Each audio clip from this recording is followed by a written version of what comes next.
Disse-lhe Jesus: não se turbe vosso coração. Credes em Deus, credes também em mim. Na casa de meu Pai há muitas moradas.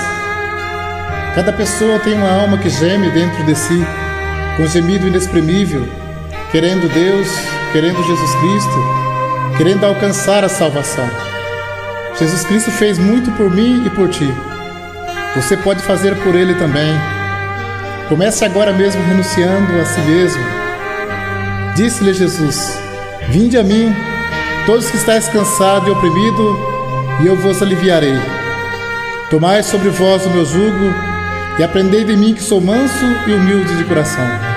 E encontrareis descanso para vossas almas, porque o meu jugo é suave e meu fardo é leve. Já é hora de dizer basta nessa sua vida de tristeza, de angústia. Chega de sofrer, chega de chorar. Deixa as ilusões deste mundo. Jesus Cristo está voltando. As profecias estão se cumprindo. Ele já está às portas para buscar a sua igreja. Para quem está esperando, será um dia de luz, de grande luz. Mas para quem não está esperando, será um dia de trevas e densas trevas. E você ainda não despertou? Não percebeu o motivo da tua tristeza? Esse vazio no seu coração, na sua alma? Não queira você rejeitar a salvação de Deus. O mundo passa e as suas ilusões também, mas quem crer viverá eternamente. Pois o juízo de Deus é vindo sobre todas as nações, como está escrito: vi um grande trono branco e os que estavam sentados sobre ele, de cuja presença fugiu a terra e o céu, e não se achou lugar para eles. E vi os mortos, grandes e pequenos, que estavam diante do trono, e abriram os seus livros, e abriu-se outro livro, que é o da vida. E os mortos foram julgados pelas coisas escritas no livro, segundo as suas obras. A alma exclama: ó estranha presunção! Troquei a paz e a felicidade pela infâmia e desespero. Ao mesmo tempo em que Deus é para o ímpio um fogo consumidor, é para o seu povo tanto sol como escudo. O onisciente é zeloso da sua lei, e que de nenhuma maneira terá por inocente o culpado. Exercite-se na caridade e ouvirás de Cristo. Quando fizeste a um desses meus pequenininhos irmãos, a mim o fizeste. O mundo ímpio todo acha-se em julgamento perante o tribunal de Deus. Quantas vezes foi ouvida aquela voz magnífica: convertei-vos dos vossos maus caminhos, pois por que razão morrereis? O destino de todo terá sido decidido, ou para a vida ou para a morte. Será também a vinda do Filho do Homem, silenciosamente, despercebida. Vigiai, pois, para que de improviso não vos ache dormindo. Muitos, cansando-se de vigiar, envolvem as atrações do mundo. Disse-lhe Jesus: clamei e vós recusaste, porque estendi a minha mão e não houve quem desse atenção. Antes rejeitaste todo o meu conselho e não quiseste a minha repreensão. Quantas advertências desprezadas, quantos convites recusados, mas aceite agora o convite ao banquete do perdão. Jesus quer te salvar. Ele suportou tantas as coisas por mim e por ti. Coroa tão cruel, grandes carnos, os cravos e o fel, por nós também na cruz ele pagou. Mas ao terceiro dia, Deus o ressuscitou triunfante. Disse-lhe: é-me dado todo o poder do céu e na terra. Derribando ele a parede de separação, na sua carne desfez a inimizade. Isto é a lei dos mandamentos, que consistia em ordenância, para criar em si mesmo dos dois um novo homem, fazendo a paz. Ao que está sentado sobre o trono e ao Cordeiro seja dada ações de graça e honra, e glória e poder para todos sempre. Amém.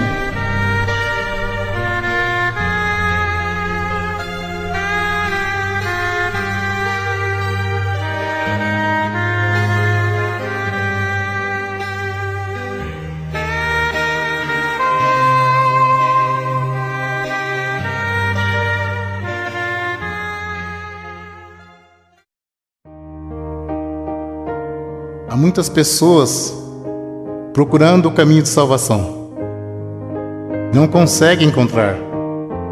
Será que estão procurando de uma maneira certa? Jesus disse: conhecereis a verdade e a verdade vos libertará. Em Provérbios, capítulo 14, verso 12 diz: há caminho que ao olho do homem parece direito, mas o fim dele são os caminhos da morte. No Evangelho segundo Mateus, capítulo 15, verso 14 diz: se um cego guiar outro cego, ambos cairão na cova. Em Jeremias capítulo 17, verso 5 diz: maldito o homem que confia no homem. Então tudo que for falado aqui, você pode conferir aí na sua Bíblia Sagrada, para que você possa entender o caminho da verdade. Se Deus não tivesse plano de salvação na tua vida, esta mensagem não teria chegado até você. Entrai pela porta estreita, porque largo é o caminho que conduz à perdição, e muitos são os que entram por ela. O apóstolo Paulo escreveu: se o julgamento começa por nós, qual será o fim daqueles que são desobedientes ao Evangelho de Deus?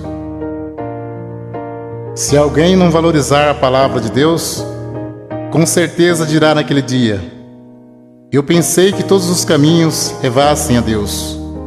O apóstolo Paulo escreveu aos Gálatas, capítulo 1, versos 6, 7, 8 e 9: maravilho-me de que tão depressa passeis daquele que vos chamou a graça de Cristo para outro evangelho, o qual não é outro, mas há alguns que vos inquietam e querem transtornar o evangelho de Cristo. Mas ainda que nós mesmos, ou um anjo do céu, vos anunciar outro evangelho além do que está escrito, seja anátema. Assim como já vos dissemos, agora de novo vos digo: se alguém vos anunciar outro evangelho além do que já recebeste, seja anátema. Jesus Cristo disse: eu sou o caminho, a verdade e a vida. Ninguém vem ao Pai senão por mim. O Evangelho segundo João, capítulo 10, verso 9 ao 14. Jesus disse: eu sou a porta. Se alguém entrar por mim, salvar-se-á. E entrará e sairá e achará pastagem. O ladrão não vem senão a roubar, a matar e a destruir. Eu vim para que tenha vida, e vida com abundância. Eu sou o bom pastor. O bom pastor dá sua vida pelas ovelhas. Mas o mercenário e o que não é pastor, de quem não são as ovelhas, vê vir o lobo e deixa as ovelhas e foge. E o lobo as arrebata e dispersa. Ora, o mercenário foge porque é mercenário e não tem cuidado das ovelhas. Jesus disse: eu sou o bom pastor, e conheço as minhas ovelhas, e das minhas sou conhecido. Veremos agora em Apocalipse, capítulo 22, versos 18, 19, 20 e 21. Porque eu testifico a todo aquele que ouvir as palavras da profecia desse livro, que se alguém lhe acrescentar alguma coisa, Deus fará vir sobre ele as pragas que estão escritas neste livro. E se alguém tirar quaisquer palavras do livro desta profecia, Deus tirará a sua parte da árvore da vida e da cidade santa que está escrito neste livro. Aquele que testifica estas coisas diz: certamente cedo eu venho. Amém. Ora vem, Senhor Jesus. A graça de nosso Senhor Jesus Cristo seja com todos vós. Amém. Segunda Epístola, João, capítulo 1, verso 10 e 11. Se alguém vem ter convosco e não traz essa doutrina, não o recebais em casa, nem tampouco o saudeis, porque quem o sauda tem parte nas suas más obras. Segunda Epístola, Pedro, capítulo 3, versos 16, 17 e 18.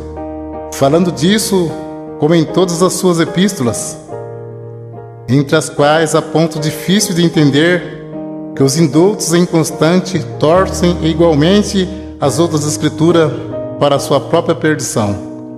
Vós, portanto, amados, sabendo isto de antemão, guardai-vos de que, pelo engano dos homens abomináveis, sejais juntamente arrebatados, e descaiais da vossa firmeza.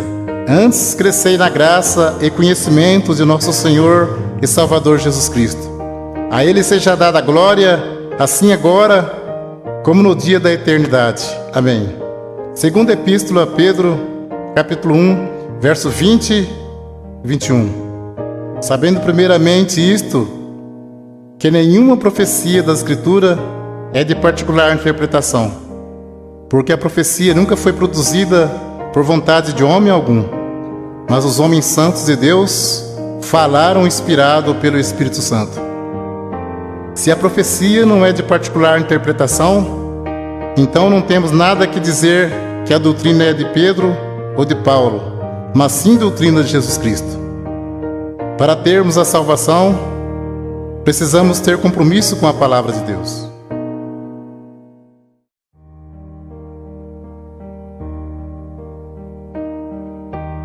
Vamos ver o batismo verdadeiro aos Efésios, capítulo 4, verso 4, 5, 6 e 7.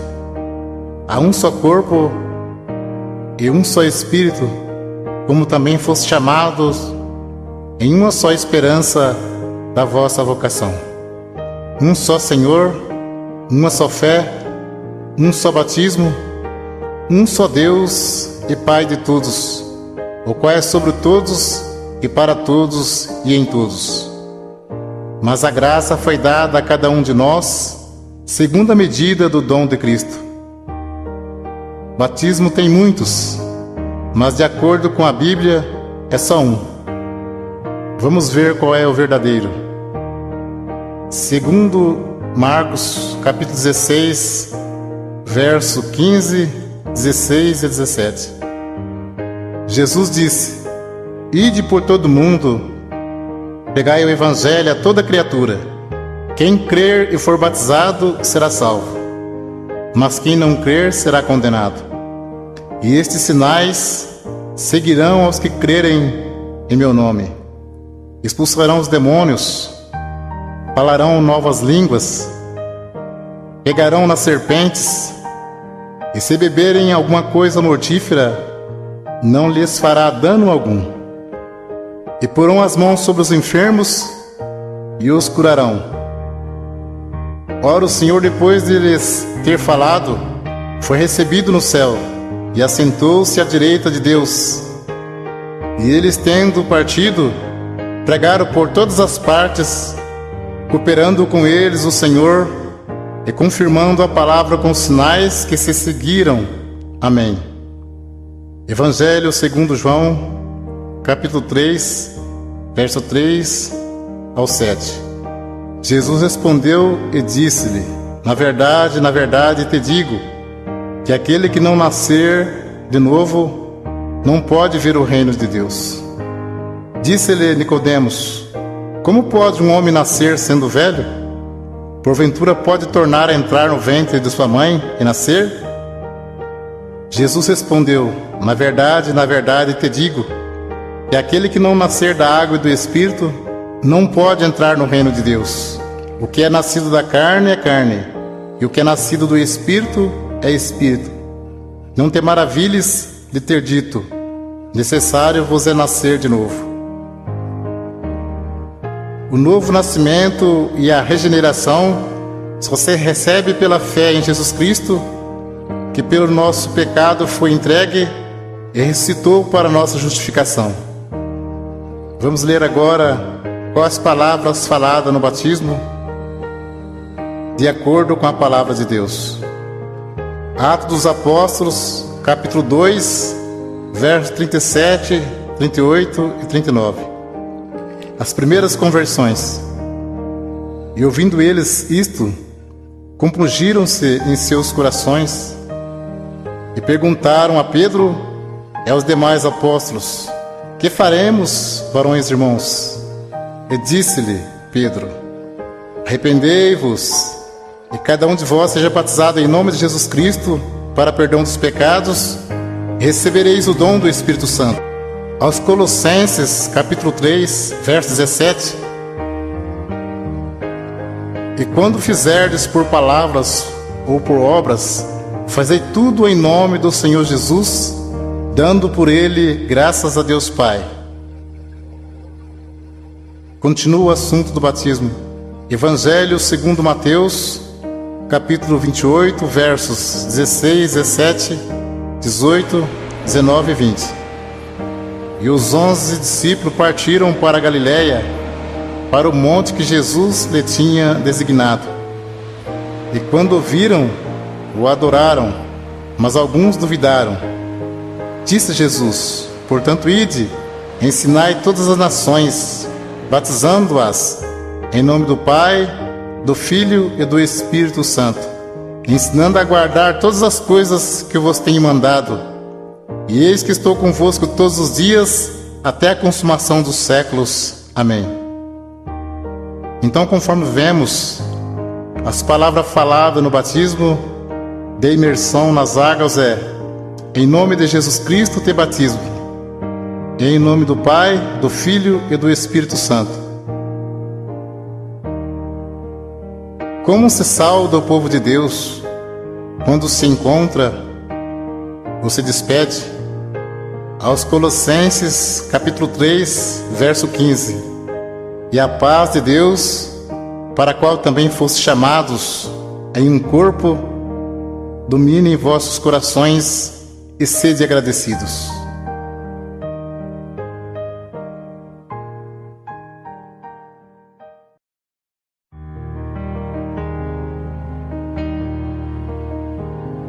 Vamos ver doutrina Santo Ósculo. Nós vamos ver qual é a igreja de Cristo que diz na Sagrada Escritura. Aos Romanos, capítulo 16, versos 16, 17 e 18: saudai-vos uns aos outros com santo ósculo. As igrejas de Cristo vos saúdam. E rogo-vos, irmãos, que noteis os que promovem dissensões e escândalo contra a doutrina que aprendeste. Desviai-vos deles, porque os tais não servem a nosso Senhor Jesus Cristo, mas ao seu ventre, e com suaves palavras e lisonjas enganam os corações dos simples. Também em primeira epístola a Pedro, capítulo 5, verso 14: saudai-vos uns aos outros com o ósculo de caridade. Paz seja com todos vós que estáis em Cristo Jesus. Amém. Vamos ver agora a doutrina do véu. 1 aos Coríntios, capítulo 11. E louvo-vos, irmãos, porque em tudo vos lembrais de mim, e retende os preceitos como vou-lo entreguei.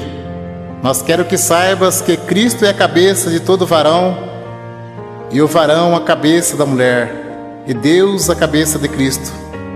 Todo homem que ora ou profetiza, tendo a cabeça coberta, desonra sua própria cabeça, mas toda mulher que ora ou profetiza com a cabeça descoberta, desonra sua própria cabeça, porque é como se estivesse rapada.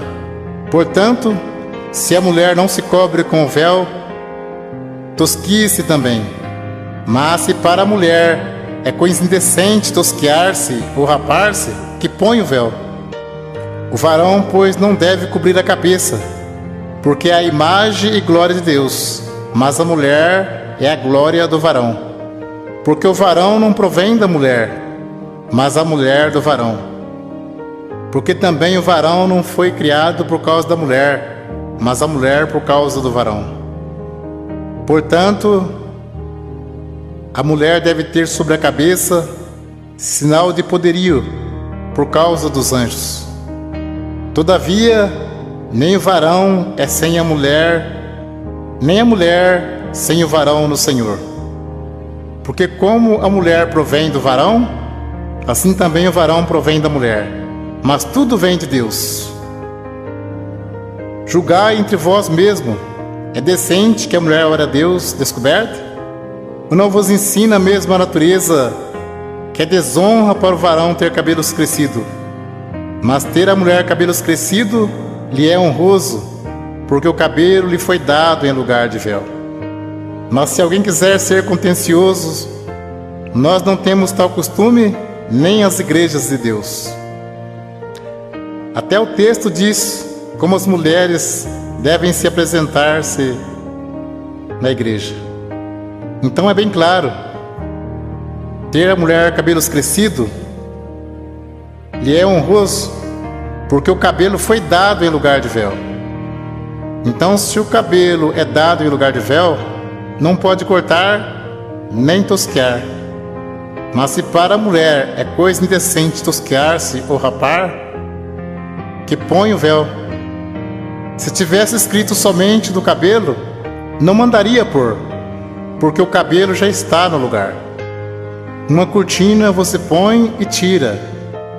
O véu a mulher põe e tira. Uma pergunta: julgai entre vós mesmo. É decente que a mulher ore a Deus descoberta? Não. Para você entender mais fácil, aqui fala de 2 mandamentos.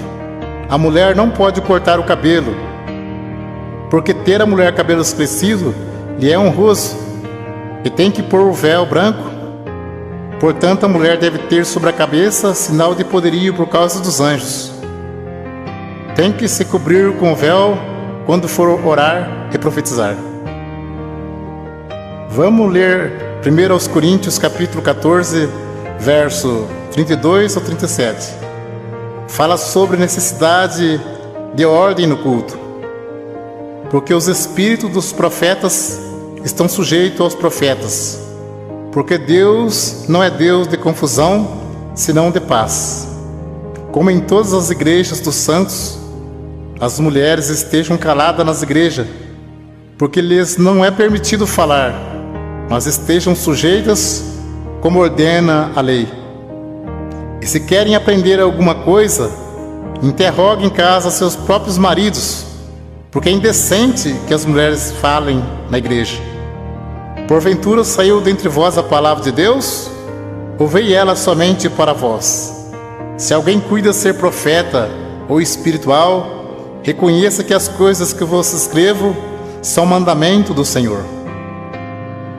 Um esclarecimento para você saber como é a Santa Ceia.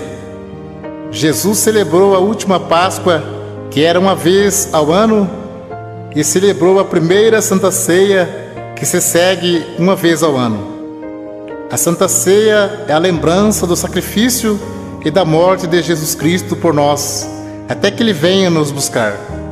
Ceia todo domingo ou todo mês não se encontra nas Sagradas Escrituras. Ceia todo mês é maneira de prender a pessoa firme no pagamento do dízimos. Cuidado com isso. Deus abençoe pela atenção. Que Deus cumpra na sua vida a oração que Jesus Cristo fez ao Pai. Segundo Mateus, capítulo 11, versos 25 ao 30. Naquele tempo, respondendo Jesus, disse: Graças te dou, ó Pai, Senhor do céu e da terra, que ocultastes estas coisas aos sábios e entendidos, e revelaste aos pequeninos. Sim, ó Pai, porque assim te aprouve. Todas as coisas me foram entregues por meu Pai, e ninguém conhece o Filho senão o Pai, e ninguém conhece o Pai senão o Filho, e aquele a quem o Filho quiser revelar. Vinde a mim, todos que estáis cansados e oprimidos, eu vos aliviarei. Tomai sobre vós o meu jugo e aprendei de mim, que sou manso e humilde de coração, e encontrarei descanso para as vossas almas, porque o meu jugo é suave e o meu fardo é leve.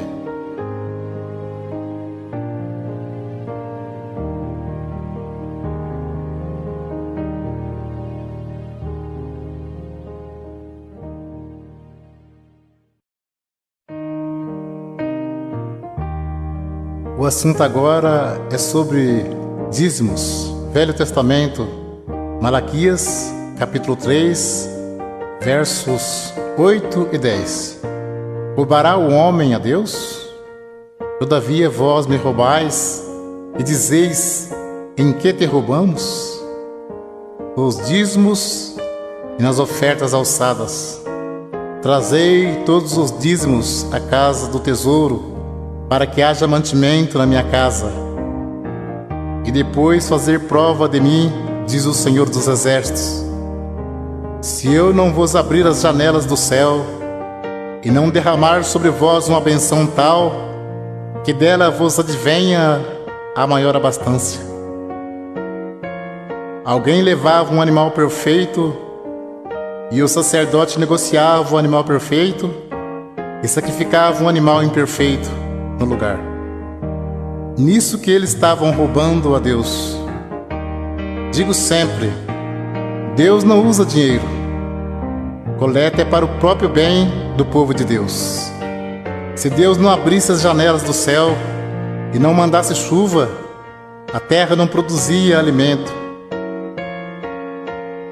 As tribos de Israel receberam herança, menos a tribo sacerdotal, que era a tribo dos levitas. Eles não receberam herança, então eles recebiam parte do dízimos para se manter. Por isso que dizia, trazer os dízimos para que haja mantimento na casa do tesouro. Não se tratava de dinheiro, mas de mantimento. Não há mais casa do tesouro. Jesus disse, minha casa é chamada por todas as nações casa de oração. Evangelho segundo Mateus, capítulo 10, versos 5 ao 10. Jesus enviou esses 12, ele ordenou dizendo, não ireis pelo caminho das gentes, nem entreis em cidade de samaritanos, mas ide diante as ovelhas perdidas da casa de Israel. E indo pregai, dizendo, é chegado o reino dos céus. Curai os enfermos, limpai os leprosos, ressuscitai os mortos, expulsai os demônios. De graça recebestes, de graça dai. Não possuai ouro, nem prata, nem cobre em vossos cintos, porque digno é o operário do seu salário. Nem alforje para o caminho, nem duas túnicas, nem alparcas, nem bordão, porque digno é o operário do seu alimento. Podemos cumprir com alegria a missão de anunciar o Evangelho da graça. Jesus já pagou a nossa salvação com o precioso sangue que ele derramou no duro madeiro da cruz. Enviando o apóstolo disse, de graça recebeste, de graça dai. Não precisa explorar ninguém. A parte material, Deus tudo provê na nossa vida. Jesus Cristo, sendo Filho de Deus, não poderia vir desfazendo a lei de Deus. Tanto é que ele foi circuncidado ao 8º dia, segundo o uso da lei. Foi levado ao templo para ser consagrado, segundo o uso da lei. E cumpriu celebrando a última Páscoa. Então ele cumpriu a lei e trouxe a graça. A lei e os profetas duraram até João. A graça e a verdade vieram por Jesus Cristo. Hebreus capítulo 7, verso 9, 18 e 19. E para assim dizer, por meio de Abraão até Levi, que recebe dízimos, pagou dízimos, porque o precedente mandamento é abrogado por causa da sua fraqueza e inutilidade. Pois a lei nenhuma coisa aperfeiçoou, e desta sorte é introduzida uma melhor esperança, pelo qual chegamos a Deus. Hebreus capítulo 7, versos 12, 13 e 14. Porque mudando-se o sacerdócio, necessariamente se faz também mudança da lei. Porque aquele de quem essas coisas se dizem, pertence a outra tribo, da qual ninguém serviu ao altar, visto ser manifesto que nosso Senhor procedeu de Judá, e concernente a esta tribo, nunca Moisés falou de sacerdócio, porque dele assim se testifica: tu és sacerdote eterno, segundo a ordem de Melquisedeque. Jesus procedeu da tribo de Judá, e não da tribo de Levi, que era a tribo dos sacerdotes. Então, se muitos espertalhões pregam que tem que pagar dízimo hoje, por que eles não se preocupam em cumprir mais algum mandamento da lei? Porque o assunto deles é só dinheiro. Procura enganar, sendo que dízimos era para que houvesse mantimento na casa do tesouro. Muitos querem tirar proveito para ganhar dinheiro, dizendo: digno é o obreiro do seu salário. Mas isto é mesmo que dizer: digno é o obreiro do seu alimento. O apóstolo Paulo disse em Atos capítulo 20, versos 33 ao 36: de ninguém cobicei a prata, nem o ouro, nem o vestido. Vós mesmos sabeis que para o que me era necessário a mim e aos que estão comigo, essas mãos me serviram. Tenho-vos mostrado em tudo que, trabalhando assim, é necessário auxiliar os enfermos e recordar as palavras do Senhor Jesus, que disse: mais bem-aventurado coisa é dar do que receber. E havendo dito isto, pôs-se de joelhos e orou com todos eles.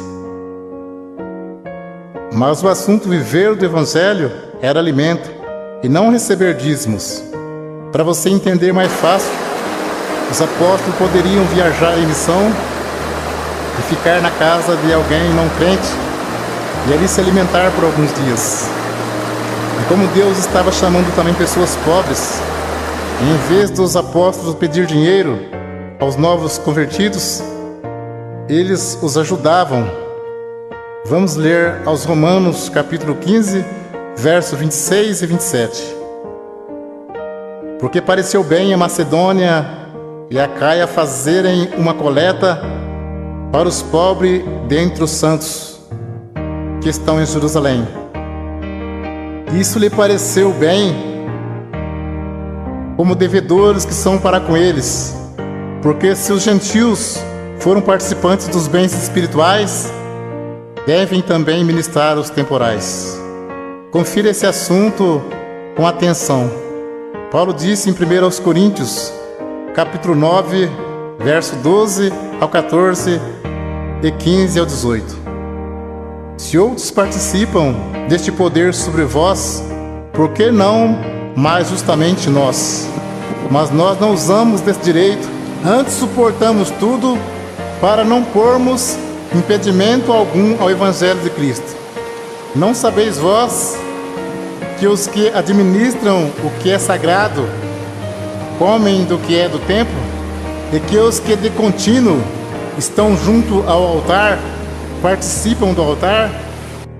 Assim ordenou também o Senhor aos que anunciam o Evangelho que vivam do Evangelho. Mas eu de nenhuma destas coisas usei, e não escrevi isso para que assim se faça comigo, porque melhor me fora morrer do que alguém fazer vã esta minha glória. Porque se anuncio o Evangelho, não tenho do que me gloriar, pois me é imposta esta obrigação. E ai de mim se não anunciar o Evangelho. E por isso, se eu faço de boa mente, terei prêmio. Mas se de má vontade, apenas uma dispensação me é confiada.